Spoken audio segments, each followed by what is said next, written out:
chers fidèles, Balandi, il y a émission Nabiso Moulière Bataladora.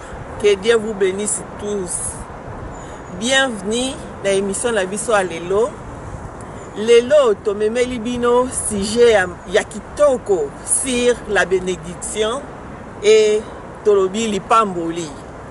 Toloba kaka, oh wana pambwama. Oh na pambwama, je suis béni de Dieu. Yangwana lelo to loba comment kopambwama et comment arracher lipamboli yango po ndenge tozawa depuis na commencement ya monde ndenge nzamba kela mutu abenisa ye soki totali na Genèse 1:28 toketi na suka tomona ke na début ya création ya homme nzamba benisa biso bato abaki soyez béni toza déjà ba béni de Dieu yango wana sikoyo évangéliste Makou oyo tozalaka ne tout le temps boyebi ye na mama Jolie bako expliquer biso sikoyo ba dimension ya mapamboli yango dimension ya ba bénédiction yango tokende sikoyo na plateau po toyoka évangéliste Makou apesa biso ba dimension ya a expliquer biso ba dimension ya mapamboli yango to bolanda biso mama ya bokebi bolanda koma bo arracher koma ko arracher lipamboli po toza déjà béni ndenge tobotamaka toza na biso déjà na ba bénédiction na biso tozo botama nango po nzamba akela l'air akela biso abénissa biso déjà tokende na plateau tolanda évangéliste Makou na mama Jolie. Chose promise, chose dit. Dès la obaki to rejoindre papa Makou na mama Jolie na plateau. Nous voici dans notre plateau. Avant tout, nalingi d'abord ko saluer les boss Serge na mwasi na ye mama Inasia na idée kitoko bazwa ya kosala Moulière Bataladora TV. Je salue aussi les collaborateurs de Moulière Bataladora TV, papa José Pierre Diavanga, Debed Magazine, na mwasi na ye mama Alphonsine Nikiasi na Orléans, France. Na Belgique Charles Leroy, na moni mama Bibi Tansona, na mobile na ye papa Jacques Capuit. Awa na Dublin, Irlande, na moni mon chou d'amour, papa Ozana Luindula. Na tiki sikoyo maloba, na epa ya ba invité na ngai, papa Makou na mama Jolie. Nalingi na avant bango bazwa parole na saluer mpaya na ngai otalanga na lisa ya koseka asekisinga. Papa Gigi Betoko, salut à toi.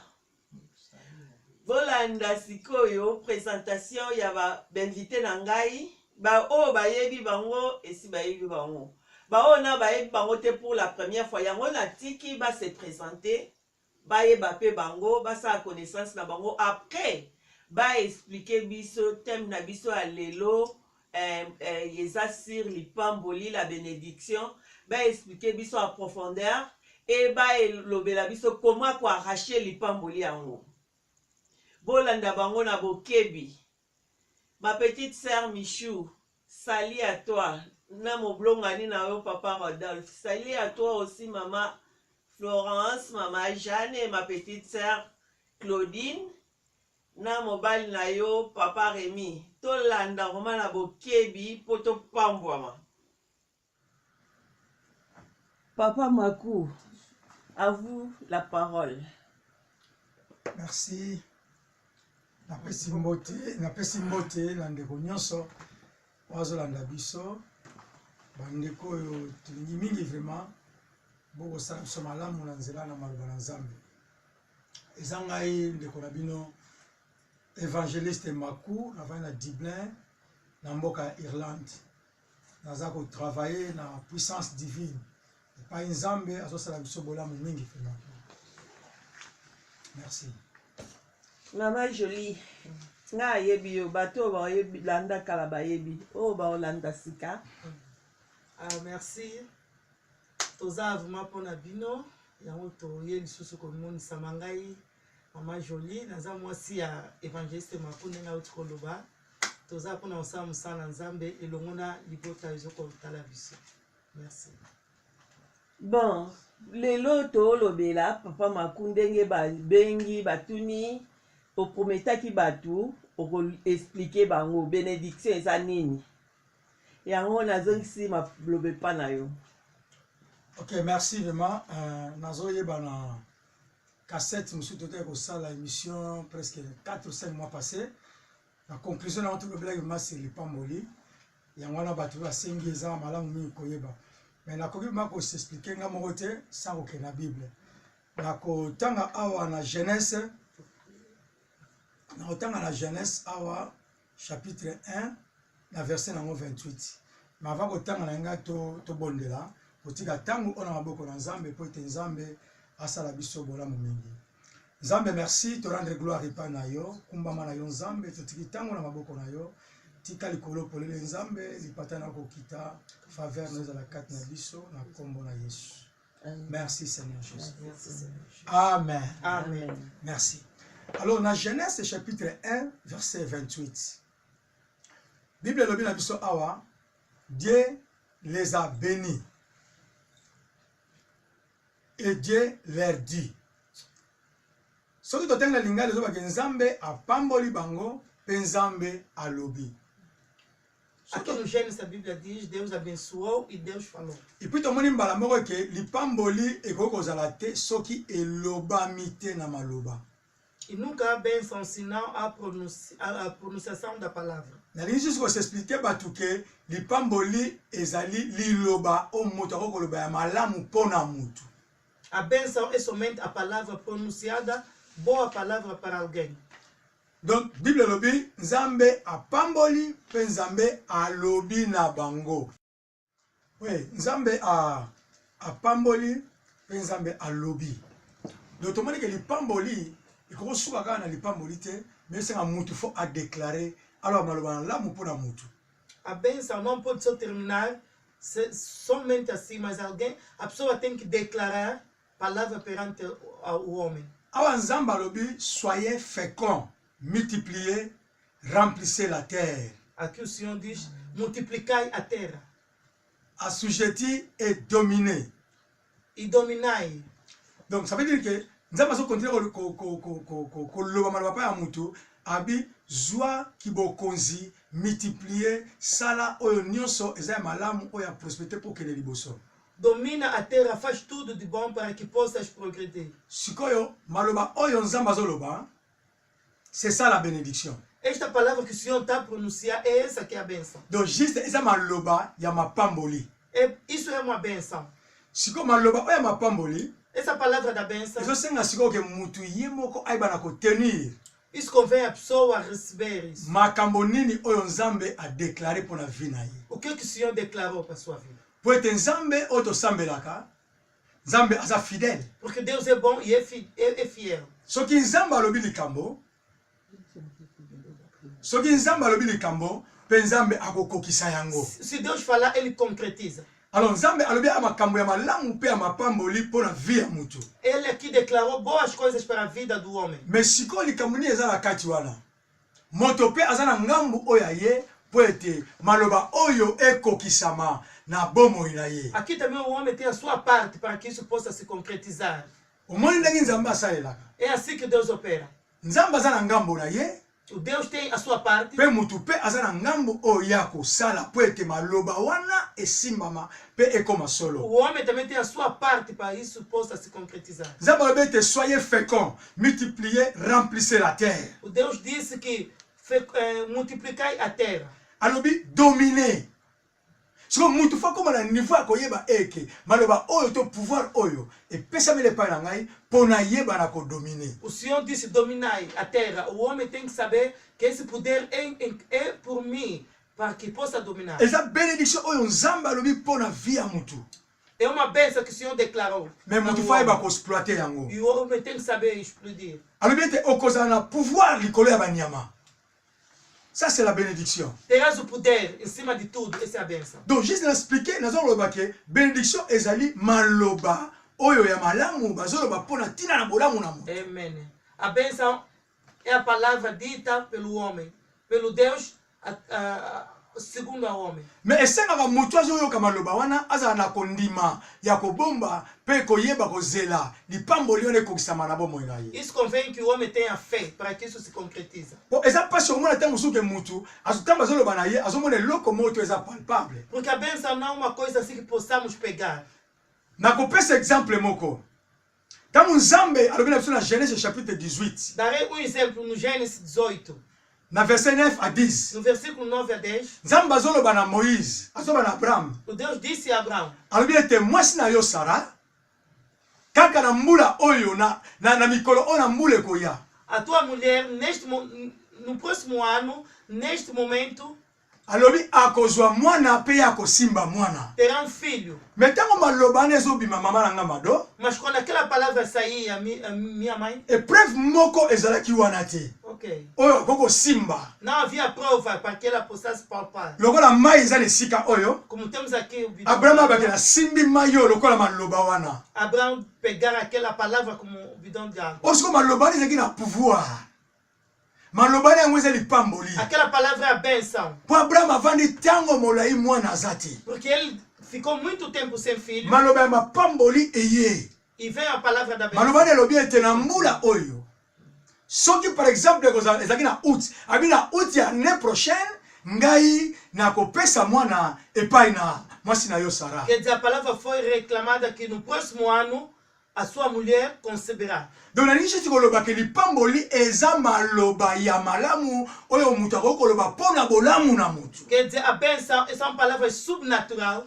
Mais naza ko insister koloba lisuku ke moto pasa na ngambu na ye panda kozelaka lipamboli wana. Nós também como seres humanos temos a nossa parte de fazer. Tala Abraham tango azui promesse to azui maloba kitoko onzamba alobaki pona ye pona mwana. Pe ya vanda jazo na âge 75 ans. O Abraão, quando recebeu esta bênção, ele tinha 75 anos. Mais Nzambe aye kokokisa likambo wana maloba wana eye komonisa mapalpable na âge 100 ans. Depois de 25 anos, aquilo se concretizou. Donc 25 ans ya kozela. 25 anos a esperar. Ce n'est pas un problème ezalaka yangwana. É aí onde há o Nzambe problema. apesi nga ba promesse kitoko. Nzambe apambola ngai. O Deus me abençoou. Aloba nga kosala boye Declarou akozongisa boye. boas palavras. Na kozala moto na kozala suka te. Serei a cabeça, não a cauda. Mais la différence devant 25 ans ya kozela. Olha a diferença de 25 anos. Mais il fallait ce qu'on kaka azela. Mas convém esperar. Po ete maloba na Nzambe eza solo. Soki Nzambe alobi, Porque a palavra do Senhor é verdade. Nzambe akokokisa yango. Se ele fala, ele concretiza. Donc lipamboli eza juste maloba. A bênção é uma palavra subnatural. Mama yanga mado loba maloba kitoko pona mwana na yo. Minha mãe declara boas palavras para a sua família. Ça veut dire oza kopambola mwana na yo. Estás a abençoar o rapaz, o seu filho. Loba maloba kitoko pona libala na yo. Yangwana eza lipamboli. A bênção é declarar boas palavras no seu lar. No seu Siko filho. lipamboli musu ezali nini? E qual é a outra bênção? Lipamboli musu ezali ete Outra bênção é que... moto azo déclarer ngo epai ya moto. Amém. Eza par exemple nakutela mwasi moko aza na difficulté ya kobota. Por exemplo, eu encontro-me com uma Esterla. Po esalamaki na kati na Bible. Aconteceu dentro da Bíblia. Tomoni yango na mokanda na Derwa. Tomoni yango na mokanda na Derwa. Vimos isso no 2 Reis. Na chapitre 4. No 2 Reis, capítulo 4, Verset 15 à 16. versículo 15 a 16. Bible elobi ete la femme Sunamite alaki na problème ya kobota. A Sunamite tinha dificuldade de conceber. Mais ntango Élisée akomi. Mas quando chegou Eliseu, Amen. Ntango Élisée akomi a proclamé ba parole à bénédiction. a chegada do homem de Deus, Eliseu, declarou. Alobi ete mama na mbula na mikolo oyo ya mbula ekoya. Disse, no próximo ano, Abi okosimba mwana. conceberás. Abi okosimba mwana. Donc ça veut dire nazolinga kolakisa batu lipamboli eza maloba malamu oyo mutu onzambe una ngambe spirituel ezoko déclarer pour la bolamu ya mutu. Quer dizer, estou a demonstrar como é a bênção no lado espiritual. Alors pas dans nzambe mama mado lipamboli eteli yote soki nzambe a proclamer yango. Para ti, somente crê. Se Deus declarou, declarou. Komitungisa mate koya nzela nini?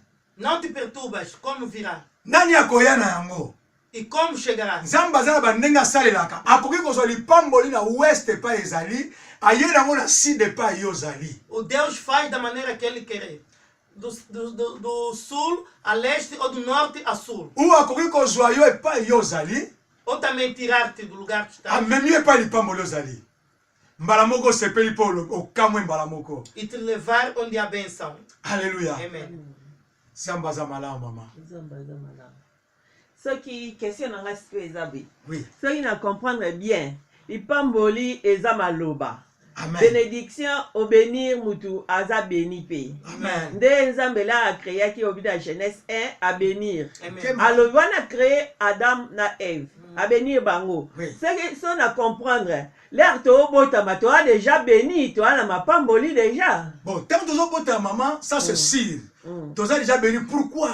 Bible est le balangai. A Bíblia diz-me quando quando somos nascidos já somos a bênção. Alobi na Jérémie, alobi avant que yo kote na libumu na mama ngana yeba kiyo. É a palavra declarada ao Jeremias antes de nascer. Abi ngana yeba kiyo pengai na kangisa ki maloba kitoko ya mapamboli pour na yo. Já eras abençoado, foi as minhas palavras perante a ti. Donc mama do avoza na mukilo yo. Antes que mama do. Ah, naza kwa sire ozalaki quelque part.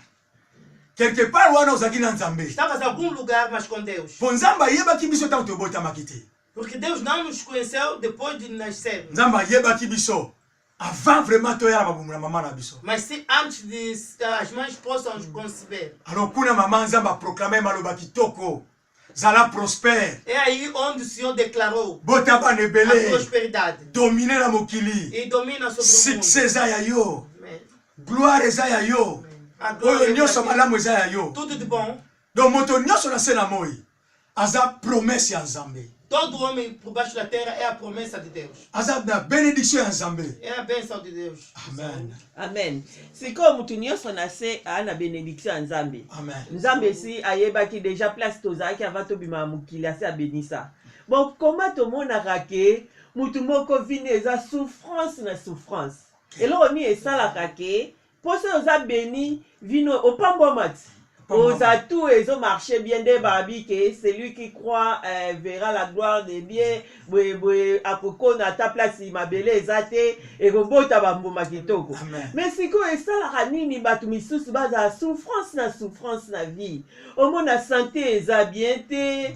Aluka boye soki ba misusu commerce ekosimba te mususu atangi ba classe azwi chance otanga musala ezomona na te. Aluka libala siko wana siko lipamboli eza te. Pourquoi? Amen. Mama pousse so na mamuke. Lipamboli eza te mama do po eza na makamso eza erreur na biso bato. Amen. Autre chose no suero. Totala kuna Esaú. Totala ni ngomo Bíblia Esaú. que tanto tobota já beni po zamba ebe biso fa tokota mabon. Quand nós nascemos já com a bênção. Totala Esaú na lipasa ne Jacob. Quand vamos ver Esaú e Jacob. Tomoni que Esaú azaki déjà béni na ninga kobota. Esaú era já abençoado. Mais sans koyeba parce que lipamboli eza palpable te. Ele não sabia porque aquilo podia pegar aquilo. Teki yango bien akabi yango pa leki na ye. Ele vendeu no irmão. Sans dérangement moko po abanaki ko mona na ko simba na yango te. Ele não tinha pegar aquilo. Alors tant leki na ye likamolinge eko kisama pa ya papa na bango Isaac.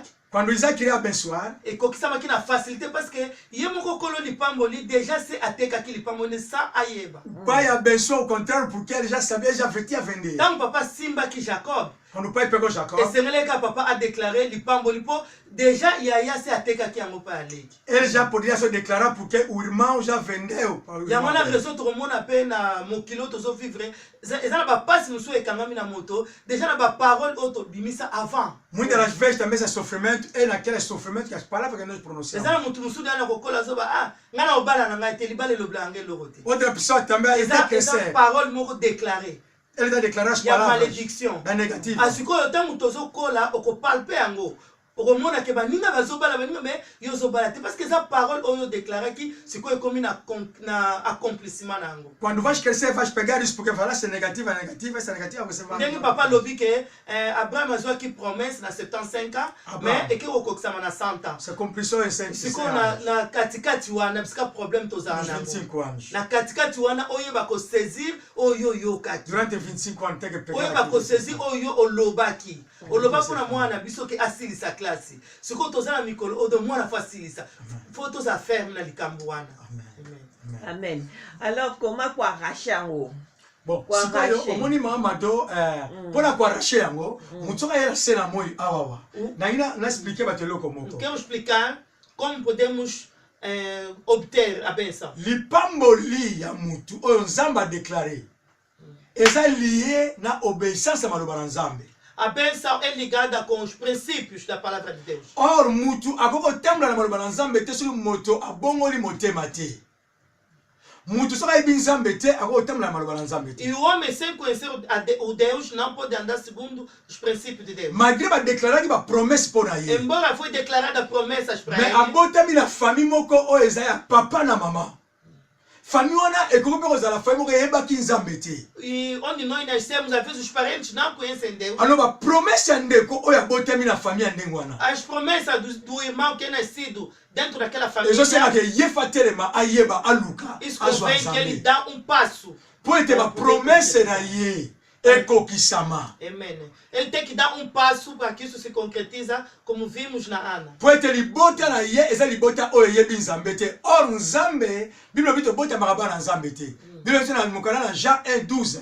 Ba bien que nous devenons les enfants de Dieu. Ba oyo nyonso ba yambi ngai ba komi bana na ngai. Nós não nascemos filhos de Deus, mas sim recebemos ao Senhor, como a Bíblia diz, aqueles que nasceram do Espírito são meus filhos. Obota mina ba promesse, mais Luka oyeba Nzambe na bomo na yo afin que ba promesse wana, to ba bénédiction wana ekokisama na bomo na yo. Tens a promessa, mas sim pratica mais a palavra de Deus ou anda segundo os princípios de Deus.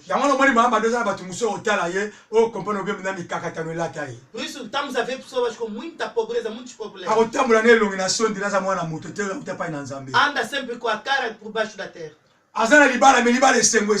Está dentro do lar, mas não há bênção, não há alegria. O banco tem sempre furos. Onde está caindo mana? Na pété, vous allez fort à ça. Onde há facilidade. Mas ele não consegue adquirir. O casal obligé à vous apprendre le balançambe zawana. E somos obrigados a enriquecer, a adquirir a bênção, porque a palavra. Or, si vous promesse à Nzambe, a bénédiction à Nzambe, est liée à l'obéissance. Yama le balançambe. Mas sim, a promessa está ligada segundo os princípios, mas não só o dinheiro que é a bênção. Pour le balançambe, ils ont beaucoup quand même espèce de limitation. Porque a bênção quebra mesmo limitações. Malobanzambe ils ont beaucoup about hotel et famille. A bênção quebra hotéis da família. Ou si vous savez que malobanzambe. Então, se você rejeita a palavra de Deus, même à déclarer que malobakitoro pona yo. Mesmo que foi declarada boas palavras. On va vivre en côté. Amen. Não vais viver a sua bênção. Amen. Amen. Alors, ça on a comprendre pour mutu arracher les pamboli na ye. Ou bien ce qui a lobaki par erreur maluba mabe. Seul moyen eza nango kaka ndenge Bible mikanda nzambe loba ko obéir na parole. Amen. Après ko pratiquer en pete Amen. ko tambola na bosolo. En tout cas, mais si comme maman place na bon samwa muke. Omoni muto soki alobaka maloba mabe pour la vie na ye. Si alguém declarou maus palavras para sua vida. Oyebi eza makao mingi oyo muto ako sambela ke pa aleli pa Nzambe. Mais eza makao mususu fo yebisa ngo pa ya mutu po mutu abondela pona tina na ye. A diferença coisas que pode falar perante ao Senhor ou ir alguém para que possa orar para ti como homem de Deus. Or siko yebisi mutu na Nzambe. E se for a falar ao homem de Deus, Mama, lelo oyo bat Nzambe ba komi ba foué ou bat Nzambe dire bat Nzambe bazali susute. Hoje não há respeito para os homens de Deus. Mais il y a des vrais serviteurs de Dieu. Onde há os falsos, há os verdadeiros. Amen. Donc yebisi akobonde la pona tia na yo, penza ba osala ngolu, o vivre makamba ki. Dá o seu passo ao homem de Deus, ele fará, o Senhor fará graça. Et puis maman na éclairer lo komoko. Lipamboli ezaka juste mbongo te. E também quero demonstrar uma coisa, a bênção não só o dinheiro. Maman, lipamboli ezaka mbongo te. Amen. Or tant que tu sois lipamboli bat bakena na première position ya mbongo. Bible bien que Abraham était béni en troupeau na babibwele. Abraão era abençoado, mas em animais. Na babilanga. Balobaki na koma mbongo te. Ele não recebeu a palavra de dinheiro. Maman, ezala batu muso azali na bénédiction ya ba idée. Há outras pessoas que são abençoadas só nas ideias. Donc a personne qui a idée. Como Facebook. Donc c'est ça. Idée moga mamoko explosé pe akei. Como a ideia do Facebook explodiu. Muito muso za béni na cuisine maman. Amen. Azala posa posa. besoin de juste na Azala posa kib magité. Amen. Ok, ça mutu musu bwana afaka luka kib magie, aluka ai, aluka ni me yaza beni na cuisine. Et non precisa de muita coisa, mas ele já é abençoado. Ezanga na ngombi lokona meso ka lambilo madeso ko motuna, madeso ngo cheni na kati. Mas se cozinhar feijão, a pessoa admira. Donc mutu musu aza beni Não na tem folha de Bible. louro. A outra pessoa só pegando a Bíblia. Ba pese ka lecture biblique na église, pasteur na na teité. Só para fazer a leitura bíblica é o mar onde ela nada. Kaka nenga tangeli verset wana ba pesi na église. Da maneira que ele leu o versículo, é o mar que ela nada me Bande copain na église ba bi tété. Passer na teité mais ko tanga ko ya tangi.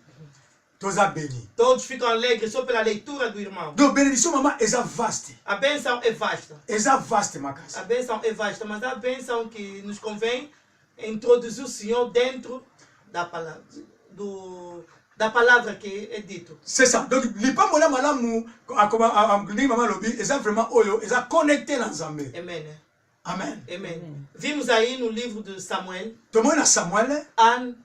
Ana. Bien sûr, ezalaki nango makambo ya Nzambe pona kobota na ye. Ya tama c'est situation du déj para elle la partout. Mais quand on comprenait que révélation wana. Parce qu'on est le précédé à révélation. Et alors il faut associer Nzambe na prière. Elle fallait vous mettre association du déj. Pona lipambo lionga na zoluka fona associer Nzambe abi Nzambe. Soki opesi ngai. Elle fallait dire c'est aussi mais da. Na kozongisa na musala na. Et vous remettez sur déj. Amen. Ezali lipambo limusu mama na ngai faut associer Nzambe na kati na. Ah ben ça ok, vous savez que mettez deux genoux de ben ça. Tango ana loba kika liloba na Nzamba mon intérêt na ye na kati ya posa na yo. Quand Dieu veut au bénéfice d'elle, d'être de ben ça, non toi avantage, Dieu va faire. Nzambe a déclenché que les autres ont na Samuel. Les autres Samuel. Moi je parle de Samuel. Amen. Amen. Amen. Na moni vraiment tout kende vraiment. Ndenge lobi lipamboli eza vaste. Amen. Napesaka exemple moko Amen. Po côté wana na lobeli yango po ezobungisa bato ebele. Mutu eza réel, eza vrai, histoire vraie. Mutu ateki activité ne moko azaki. Ateki yango na $300,000. Alongoli 10% na ye ya po lipamboli muso ya kandenge lobi na landi na dimte alongoli 10% na ye ya $30,000 na tekaki activité na ye $30,000 apesi na nini na église na dim to ye biso na ye biso nde mutu yango aza sikoyo azonga pa ba parents et pourtant les apesi $30,000 na mama na aza malade obela $30,000 ya azaki na Allemagne. Maman azobela akoka otinda na Afrique avec $30,000 akokota bopito bakosala examen complet baotraité ce que ezaki mokano ya Nzambe abiki ce ezaki pete ezaki bato mokano ya Nzambe ke abika kobika ce ezaki akenda okende mais maman ne bandeko na bamoya mke basalisi ye abiki.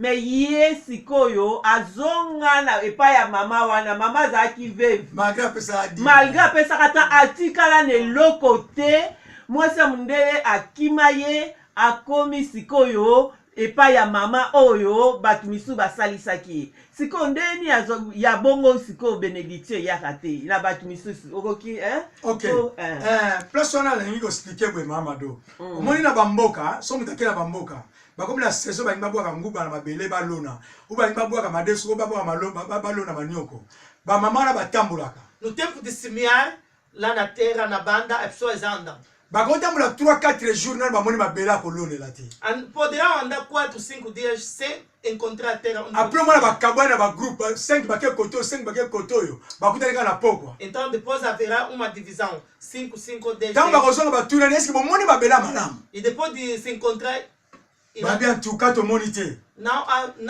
lobi na ntongo si tokokontinue ti mokolo oyo bakomona mabele ya malamu iremos de continuar até que vamos achar boa terra bapesani sango bango nyonso depois irá notícia babi tomoni toke tolona sikoyo encontramos e vamos para semear mamado bible ezoloba na ngai l'homme a Bíblia diz o homem peut donner seulement ce qui a reçu du ciel só dá aquilo que ele recebeu do céu moto akopesa kaka oyo ye azwi epai na Nzambe donc ndenge naza boye nakoko pesa eloko moko te pa ya mutu oyo nzambe apesi ngai te. Não posso dar a alguém boa coisa sem vindo do Senhor. Alléluia. Sikoyo na inalo bani place wana mama. Omoni lelo nde toza boye. Eza mpe na basataniste baza bapaster na kati ya baeglise to baza baserviteur baapôtre baévangéliste to badocteur ou baprophète. Cá no mundo há satanistas mesmo que mas estão a rezar ou a trabalhar para Deus. Mais na liboso ya église bakotia toujours le combo ya église. Mas em frente da igreja, sempre, em frente da parede sempre escreve a igreja. Ou un talisman, mas é pasteur. Mágico, mas é pastor. Ou azana é apôtre. É um servo de Deus. Mama, só que eu lona na igreja modelo wana. Se ir semear na igreja daquele jeito. Ya zo salela nzambe te. Alléluia. Donc azo salela nzambe te. Ça veut dire nini yo ekozonga na maboko na yo. Eloko mo ekozonga te pourquoi yaza libanda ya principe ya nzambe. Nzambe pambola kaka ba obaza kotambola pa na ye. C'est ça en bref na kokoloba. Não, mas também como dissemos que a bênção não só o dinheiro. Mais mutu akoko pesa dimite pa perdre mbongo na ye. Pour mutama pesa pa na nzambe. Ah, Mas o Deus abençoa em diferentes partes. Às vezes o Deus não multiplicou o dinheiro, mas protegeu a saúde. Às vezes com aquela bênção do dinheiro, ele podia esquecer o Senhor. Et là aussi, maman, le c'est important. Donc, Nzambe a combattre la santé là, mas si les mbongo azaki na ngona qualité wana te. Autant mususu na soki Nzambe a multiplier ki mbongo na zongela yango elinga ko memaye libanda ya Nzambe. Nzambe ya moto bika lipamboleza ka mbongo te. Na ko pesa 10 na ngai, mais 10 mois ko na zo pesa Nzambe a sceller famille na ngai na santé, a sceller intelligence ya bana na ngai, a sceller libala na ngai kaka na 10 wana. Mais na maboko na ngabo bato wango na mbongo te. Mais na ndaku na ngai kimia ezali a partir ya 10 onga na pesa. Bon. Sikoyo question na ngai eza boye. Est-ce que ceux qui mutu apesi dim mbongo po dim topesa mbongo so mutu apesi dim po babo pesi dim opambwami sikoyo na retour pe aozelaka azwa mbongo. Ok, merci. Omoni question eza malamu mingi mana sepele nango mama. Pourquoi na domaine ya dim eza principe oyo Nzambe alobi na biso. Parodismo é o princípio que Deus nos disse. Donc, normalement, ce que mutu apesi dim na ye, se o homem dá o seu dízimo, a cause de centuple. O homem receberá o centuple. Maloba na Nzambe kosaka te. Mais ce qui est vrai, Nzambe azala bandenge oyo ye azongisaka le centuple wana. A palavra de Deus não é mentira, mas como Deus pode recompensar o homem. Mutu mosu akozela mbongo ya pesi so apesaki 1000 euros e kozongela ye tant mususu 10 000 euros. Às vezes o homem espera de 1000 para 10. Mais tant mususu eza bongo te. O Deus não trabalha com o nosso cálculo. Nzambe aza capable na semence oyo sali wana a restaurer santé na yo. O Deus pode restaurar a tua saúde pelo semente que deste. Nzambe a restaurer libala na yo, a restaurer bana na yo, a restaurer finance na yo. Tal como o seu lar ou os seus filhos. Pas justement soko pesi Nzambe mbongo ya zongisi lo pe mbongo. Não somente dar o dinheiro, também vai receber o dinheiro. Na ebisaka bato na se na moi. Eza na biloko moto akosomba na mbongo, eza pe na biloko moto ataza na mbongo ya ba million akotikala kosomba ngo jamais. Tenho dito aos homens que há coisas que não podemos comprar em dinheiro. Loko la santé. Ba grâce, como a saúde, o favor. Ba faveur, okosomba yango te. Donc mwana Nzambe akozongisa biso na ba ndenge ebele. O Senhor há diversas maneiras de recompensar o homem. Opesi 10 na yo. Nzambe akozongisa yo mbongo mais akoki pe akozongisa yo kofuna ba porte oyo ezaki akokanga pendant 15 ans. Através do dízimo, as portas podem se abrir durante que eram fechadas há 15 anos. Mobali ayaka te, mobali aye. Bana bayaka te, bana baye. Eras solteiro, não tinhas filho, tudo que se concretiza ao mesmo tempo. Donc Nzambe trabalha na diversité. O Deus trabalha na diversidade. Amen. Amen. Bon, question na ngai siko mususu eza comment mutu akoki oyeba ke oyo azwi eza sikoyo fui ya dimi na ye to eza ya ba bénédiction ya lipamboli ya oyo asalaki ya dimi na ye. C'est ça. Avant de côté la question, na bon ça, na compléter question de bosso tout à qui wana. Maintenant le bac, moi dim, dim ezaka ka mbongo te. Mais moto ba ozo tana ye, azo pesa ngo dim pas na Nzambe. O dízimo não só o dinheiro, porque temos 24 horas. O homem também pode dar o seu tempo. Muta ozo 2 heures d'ita 40 minutes, a pesa ngo dim pas Nzambe pour tous les jours. O dia tem 24 horas, então tiras 2h30 ou 40 minutos como dízimo ao Senhor. okozala 1 heure de temps ya prière, 1 heure de temps otanga Bible, 40 minutes ya koyembela Nzambe. Compartilhar o tempo também é dízimo ao Senhor. Po tobosana te mama, Bible elobi na biso, l'or et l'argent appartiennent à l'Éternel. Porque o dinheiro e o ouro convém do Senhor. Mutu biso mona lingana ne Nzambe atemile mama Nzambe te akanisaka mwa dimi na ye, aboki yango mutu kaka boye. Bana na baza wapi? Bozo boka epesa ba pasteur na bino. Apesaka ne dimi. Há homens também que dão dízimo, mas ele não conhece quem é Deus. Mais lolenga azopesela dimi na ye, eza lolengo Nzambe alingi te. Mas a maneira de dar o dízimo não agrada ao Senhor. Et puis mutu akose limite ka na dimi te, mutu fa yapa ya Nzambe. E não podemos só limitar ao dízimo, e convém aceitar a Deus. Apesi motema ne pa Nzambe.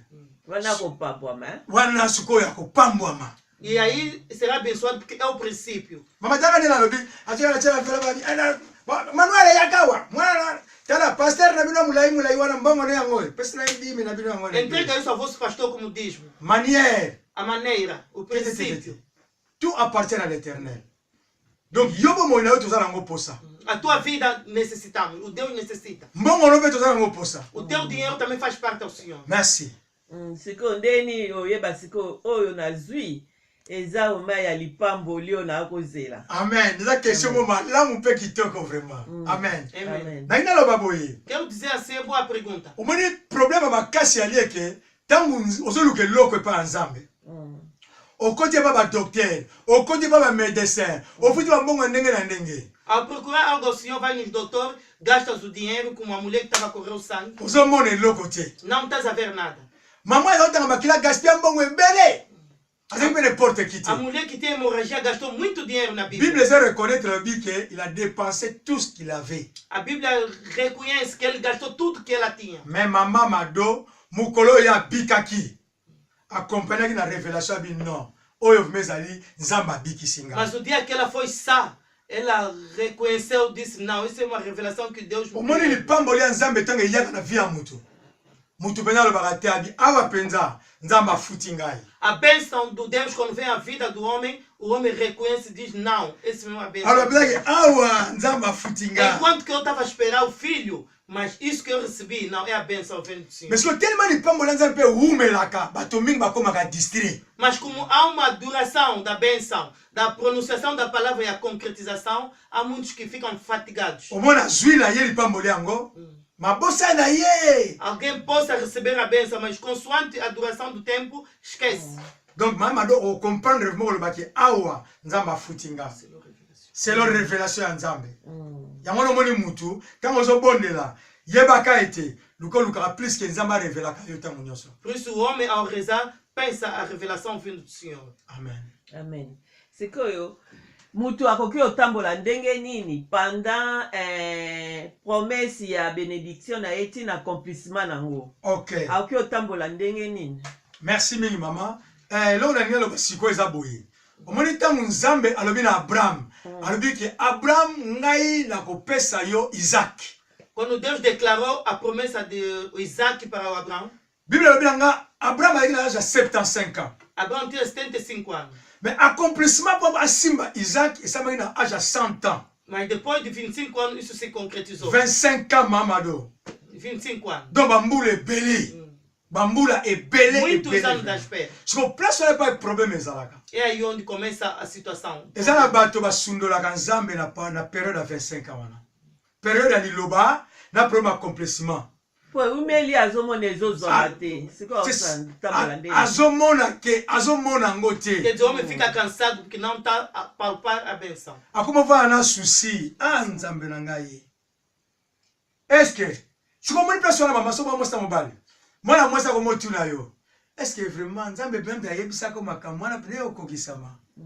So za makasi te osale como céder. Onde há casais, se não tem muita força, pode deixar a Deus. Est-ce que vision la pene yo zwaka vraiment to maloba ona Nzamba lobaka?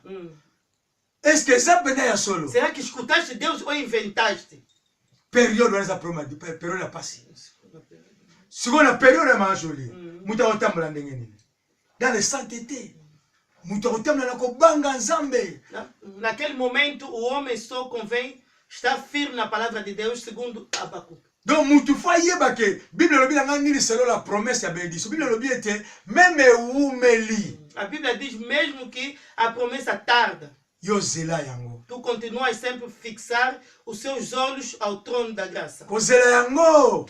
Ko zala ko imate. Não pode estar a murmurar, fixa sempre os seus olhos no trono da graça. Maman, c'est facile à prêcher, mais c'est difficile à rencontrer yango. Sarah sekaki batima ko mo babi. Ah, Sarah sekaki pona nini? Po tala ki âge na ye. Porque a Sarah até sorriu. Mas por quê? Porque ela estava verificando a idade. Abi Abraham akoli pena boye, mukolo basuki ya pembe, Nós que já envelhecemos, nesse período nos convém sempre fixar os nossos olhos ao trono. E mama promesse nzambe to maloba na nzambe to bolamu na nzambe na vie na biso soki nzambe sa déclara yango. Ai kusuka na kokokisama. Nos convém sempre andar nos princípios, porque a palavra já foi declarada. Faut zalaka na principe nzambe ko tosa maloba na nzambe ko tamna na kobanga nzambe. Porque há outras bênçãos também vêm com luta, como do Jacob. Bibi tumela ki tumela toujours na domaine la bénédiction mama. Tomoni ya Jacob pa kutela makambe belé. Tomoni pe ya Joseph. Joseph nzambe atali ici la vision. O Joseph viu a visão. O Jacob também o pai abençoou. Amoni ke bandeko nino bazo gumba mela. Ele viu que seus irmãos ajoelharam perante ele. Mais t'as la vie à Joseph. Mas vamos ver a vida de Joseph. Há sempre tribulação. On a quelle est la bénédiction là directement? À souffrir. Abania nous d'abord ba teki. Ele foi vendido pelos seus irmãos. Babo kela libulu. Foi deitado. Akonda na Potifar só um problema ba kasi na E Potifar. onde ele correu a pedir o socorro, também problema. Ba ke ba boa na prison. Foi na prisão. Ele Mama lá, do bénédiction nzambe soki eza proclamer na vie ya mutu. se a bênção está proclamada, vimos no Jacob, Ozotambola na ngele. estás a andar com princípio, Ekokokisama. vai se Ba concretizar. difficulté wana nyonso. Todas aquelas dificuldades. Ekozala po emema yo na bopete na destinée na yo. Tem que estar sempre a perseverar na palavra do Senhor. Vai te levar na sua Kuna na direção. prison. Dentro da prisão, o José, Nzambe apesi ndoto epai ya roi. o Deus deu sonho. Mutu akoloba ndoto wana aza te. Não há ninguém para que possa discernir aquele sonho. Po ete bénédiction wana baloba nzambe alobaki ekokisama. Il fallait kaka azwa ndoto wana. Para que aquilo se concretize, o rei tinha que sonhar. Yo mutu oza promesse ya nzambe tambola na ngele na kobanga nzambe. Tu que tens a promessa do Senhor, anda segundo os princípios, fixa os olhos no trono da graça. Nzambe alobaki ekomono bakolobela yango na mokili. Zela ekokokisama. Abraão esperou segundo durante 25 anos, porque foi a promessa. Joseph abengaki ye. Pe Joseph azwaki yango. O José escutou, ele viu a visão e conseguiu de palpar. Na prison tina maison royale. Ah. Do escravo ao primeiro-ministro. Na prison Dentro da prisão tina ndako ya roi. e no palácio. Nazo imaginer so bafana ebwe pe na roi Pharaon abi ayo prisonnier. Yo ndo kayebisaka ndoto. Mama nzambe malamu. O Deus é bom. Totambolaka na bolamu mingi. Vamos só andar segundo os princípios de Deus. Amen. Amen. Bon, question na ngai ya suka. Ezali, comment peut-on garder la bénédiction? Ceux qui osa béni déjà. Comment qu'on garder bénédiction na oli pamboli na o? Comment qu'on peut garder en? Ok, amen. Amen. Nakoloba boye ko batela to ko umela na lipamboli tango yoso pambolami déjà. E koko sala matin en dehors ya maloba na nzambe. Guardar a bênção, se já és abençoado, não pode se concretizar fora da palavra do Senhor. Twana omona ba mama jamso zote ko mona zungu bana pilipili akoti na kati ya kikutu na ipo mbongo ne ba yiba ngote. Mais ezaki solution te. Víamos lá na banda, o dinheiro mete em jindungo para que não possa Tango desaparecer. yo za béni. Même na mbongo. Lingete mbongo na yo o sala la kango pe mosala o eza ya nzambe. Para que o seu dinheiro ou sua bênção possa ser protegido, associe a Deus dentro da bênção. Donc yo connecté na musala na nzambe na mbongo na yo. Associe a Deus, deixa que o Deus seja o princípio da sua bênção. So ça par exemple na 50 000 euros. Au gombe ko sala ko bi chaque mois na pesa 500 euros na ngai, ko ba sa na salo na ba futa rapona libota na ngai. Deixa que sua bênção faça a obra do Senhor para que seja protegido. So par exemple nzamba pesa yo lipamboli ya idée, ba idée so ko pesi idée za malamu mingi. Okoko ya omoni ba sala nzambo lobi te papa na mwende bozo sa salo yo, bozo futa, bozo perdre, mana mbuluka moyen, bokangisa mbongo bozo mortgage na place oyo yo. Toda a sua ideia pratica pela obra do Senhor. Donc, bénédiction là, yo, linga est la connecter avec la parole de Dieu. Alors, wana et qu'on la protéger. En tout cas, même, ba dévorer, ba outi li banda pour ba dévorer ango. Et qu'on simbate, ba okokate pour qu'on nzambe, a ko protéger ango. Sa tua bênção é ideia. Então, associa ao Senhor dentro dessa ideia. O Senhor vai proteger. Amen. Amen. Toyoki, Papa Maku, Toyoki, Maman Jolie. Sikoyo, na tiki na bango, conclusion. Va conclure sikoyo émission na biso en résumé. Merci Naningi juste toujours qu'on continue dans la bande qu'on a biso balandi biso to bazo connait olanda biso et que abaku que ça clair la biso soki lipamboli to malo banonsa pona yo na ne kokisa mite wumela na kozela kino kokisa. Para possamos findar temos o livro do Abacuque que a Bíblia diz mesmo que a promessa tarda, espera. Et puis Josué, le chapitre 24, avant de s'ibana Israël a l'obiété, nazolo banabino lelo, o maloba nyonso malamu nzamba loba, et kokisami na bavi na bino. E Josué aí declarou no livro de Josué 24, todas as boas palavras, bênçãos que o Senhor declarou, se concretizou nas vossas vidas. Donc juste là, nous loba vraiment que, en tout cas, ça va toujours à cause là, nzamba ko pambola, pe nzamba ko mapso musika. Desejo que haja fé firme para que possamos andar com o Senhor. Mais cause là, on libanda église te. So za na place te luka esika banda ko sambela kangama na nzambe afin que makamu nyonso e koma pété na bon moyen. Aí nos Salmos a Bíblia nos diz é bom que os irmãos estejam em união. Então procuras um lugar, o irmão que não tem lugar para que possa se congregar com os irmãos. Alors pour la ressource Stalabi, merci pour na ndeko na biso ma Serge Lutumba ya mulher batalhadora na niveau ya Angola. Estou a agradecer ao nosso irmão Sérgio Lutumba da mulher batalhadora em Angola. Surtout na vision ou makasi oza nango nzamba memo musika. Pelas visões ou revelações que Deus está a te dar, que Deus te leva. Sorry, vision ala pezara loko ali pamboli déjà. Oui, vision za lipamboli, vision za lipamboli po nzamba révélé ye puis abandi ko sala musala na ye ata okene liboso. É uma visão de Deus, é uma bênção para ele de trabalhar a sua ideia pela obra de Deus. Oui, auti ko pambola musala monene zaki na Angola e pa pasteur Beli na Benfica. Há dias atrás ele foi abençoar a obra do Senhor no pastor Beli. Oui. Em Angola, no Benfica. Oui, auti ko sala 4 jours kula Que Deus abençoe. Auti ko mona meme ndeko na biso musala nzamba auto kufa na Angola mafuta. Auti ko sala couverture, evangeliste mafuta. Auti ko sala couverture ya musala nyoso lega kyola basala nzamba auti partout dans le monde. Vimos o trabalho que nosso irmão Sérgio Lutumba fez no óbito do evangelista Mafuta lá em Angola no hoje ainda. Alors, ce que tu papa Serge, maman, le babi, bolé, Também temos a nossa mamãe que está lá ao lado. Alors, maman, merci Está vraiment. dando muita força no papá. Oui, pour moi, le toujours, papa, ça m'a cassé la simana, il est dans Moi, c'est à mon cas. Quem está atrás do papá Sérgio é a mamãe. Ne peut te moni maman, la biso mado, awa. Te moni papa, la biso za, la simana, la zawana. Mamãe Mado. Ah, Deus abençoe o casal. Tout le monde y veut maman, papa Maku na simana Amen. Maman jolie. Oui, c'est ça. Ça, on sunga toujours Moussa qui est liboso. Ouais. Avant tout ce qui ça, papa Maku a fait sa prière à Soukande, to bandé na prière, tout ce qui s'appelle na prière. La lingi qu'on remercie vraiment beaucoup. Liboso, papa Pierre José Diavanga, na maman Bibita. En tout cas, merci. Bosungi vraiment Serge. Amoni ba caméra botindaki papa José papa ma bibita nzamba bakisa ebele place ebimaki place ba caméra et witaki abakisa ebele nalingi kopesa isu merci na mon cher époux mon mari que j'aime beaucoup papa Ozana qui est derrière la caméra à la présentation maman Mado comme d'habitude.